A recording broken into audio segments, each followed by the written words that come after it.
नमस्कार। मानस Mishra, world news 24/7 में आप सभी का बहुत बहुत स्वागत करता हूं। जो जस्टिस यशवंत वर्मा का 15 करोड़ वाला जो उनके स्टोर रूम में जलते हुए कैश पाए गए थे, हालांकि रकम क्या थी उस पर एग्जैक्टली मोहर नहीं लगी थी, लेकिन पैसे जले थे।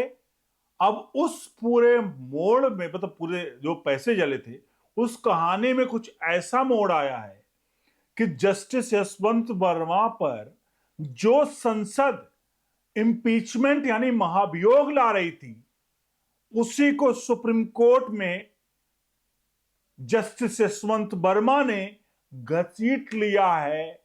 और उसकी टाइमिंग में देखिए साहब, टाइमिंग ऐसी टाइमिंग है कि लोकसभा का यानी कि संसद का जो शीतकालीन सत्र खत्म होने वाला है, उस तब जाकर के इनकी याचिका पहुंचती है, जिससे सुप्रीम कोर्ट ने अब सीधे तौर पर लोकसभा और राज्यसभा को नोटिस जारी किया है।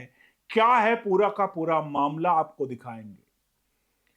और ये कहावत एक वही है कि उल्टा चोर कोतवाल को डांटे। एक तरफ जस्टिस साहब के घर में कैश बरामद होता है, दूसरी तरफ जस्टिस साहब अब कह रहे हैं जो साक्ष्य और सबूत, जो चीजें प्रस्तुत की हैं, वो सीधे तौर पर सुप्रीम कोर्ट के जज साहब को भी मजबूर कर दिया कि अब तो जज साहब पे नहीं, वो संविधान के बनाने वालों, यहां तक भी जज साहब ने कह दिया, जो सुप्रीम कोर्ट ने इस फैसले को देते समय इस पर जो याचिका गई थी कि आखिरकार संविधान के बनाने वाले ही इस बारे में जब इनको नहीं पता तो अब क्या कह सकते हैं। और दोनों लोकसभा और जो है राज्यसभा को नोटिस जारी कर दिया। चलिए बताते हैं पूरा प्रकरण और कैसे पलटा है पूरा गेम, और क्या सबूत आखिरकार ऐसा था जो पेश किया, वो सब आपको इस वीडियो में बताएंगे। अनुरोध करेंगे वीडियो के कमेंट बॉक्स में अपनी राय प्रतिक्रिया जरूर दीजिएगा।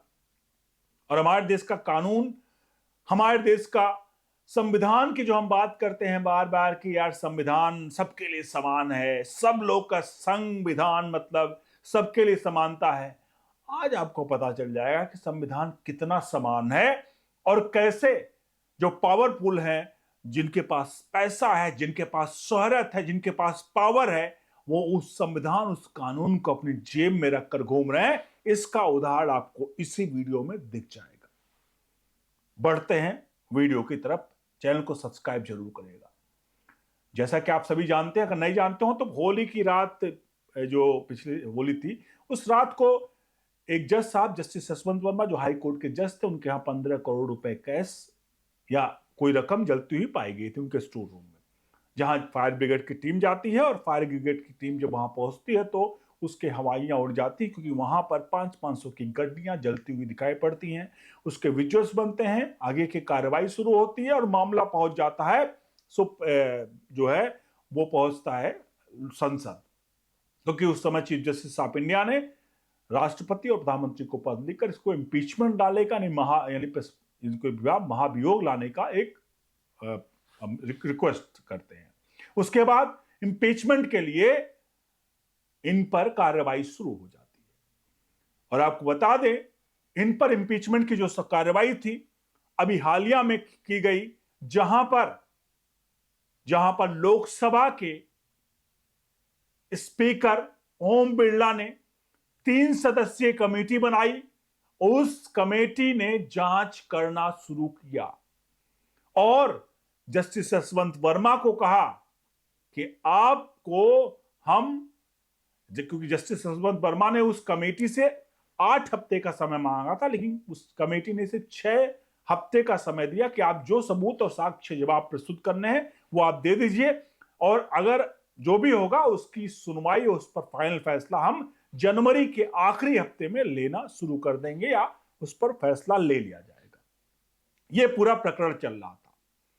लेकिन साहब, सुप्रीम कोर्ट, जो जस्टिस यशवंत वर्मा है, वो सुप्रीम कोर्ट पहुंच गए और सुप्रीम कोर्ट में उल्टा लोकसभा और राज्यसभा को ही घसीट लिया। क्या घसीटा वो आपको बताते हैं, लेकिन आपको एक बात और याद होगा, जब मार्च के महीने में पूरा केस हुआ और ये पूरा मामला इंपीचमेंट की तरफ बढ़ रहा था, तो अप्रैल में भी justice Yashwant Verma supreme court गए थे और उस कमेटी के खिलाफ उस वक्त गए थे जो committee chief justice of India ने बनाई थी, जो 3 जजों की कमेटी थी, जिसने रिपोर्ट इनके ऊपर जांच की थी और शुरुआती वो कर रहा था। उस वक्त भी गए थे कि ये कमेटी ही वैध नहीं है। हालांकि उस वक्त सुप्रीम कोर्ट ने इस पूरे मामले को नकार दिया था और अब की बार भी कुछ इसी प्रकार का खेल खेल रहे हैं। आप सोचिए, एक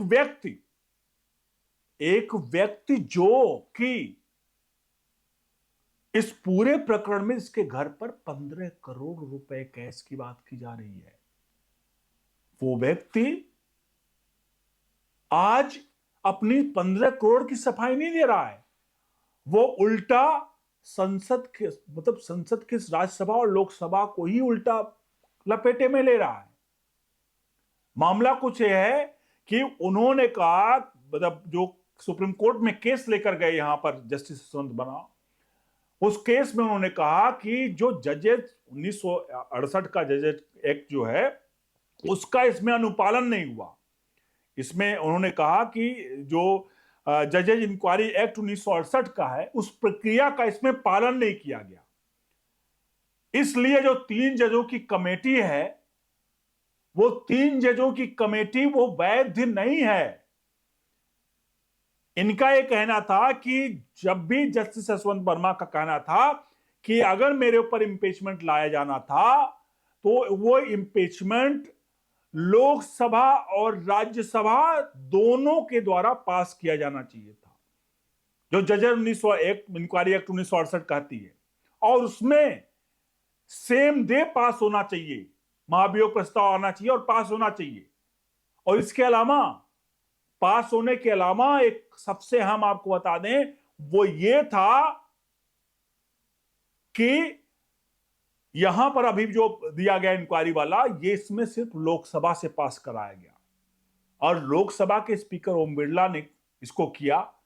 अब ये पूरा जब मामला गया तो इस मामले को जज साहब जो थे सुप्रीम कोर्ट के वो भी हिल गए। उन्होंने कहा कि संसद, ये जो पूरा मामला था वाकई में इस तरह का था।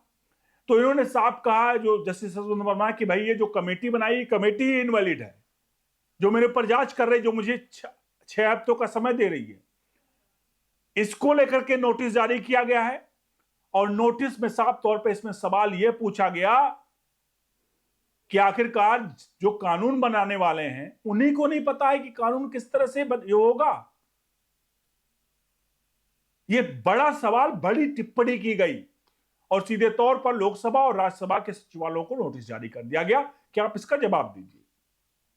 जहां हमें बात करनी चाहिए कि एक व्यक्ति के घर 15 करोड़ रुपए कैश जलते मिले, उसकी जांच होनी चाहिए, लेकिन यहां जो बात हो रही है वो बात हो रही है कि भैया ये जो प्रक्रिया है वो गलत है। तो ये हुआ ना उल्टा चोर कोतवाल कुराटे। अब जवाब देता फिरे सचिवालय, दोनों राज्यसभा और लोकसभा कि भैया प्रक्रिया गलत है, आप हमें गलत तरीके से पकड़ रहे हो।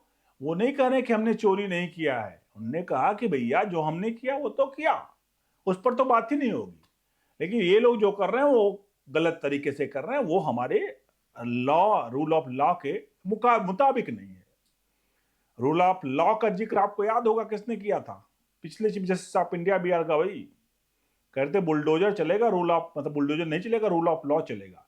ये है रूल ऑफ लॉ, जहां एक जज साहब के यहां पैसा मिलता है और जज साहब कहते हैं कि भैया ये तो नहीं चल सकता है। अब बताइए आप इस पूरे प्रकरण पर अपनी राय प्रतिक्रिया जरूर दीजिए। बने रहिए न्यूज 24/7 के साथ। बहुत बहुत धन्यवाद।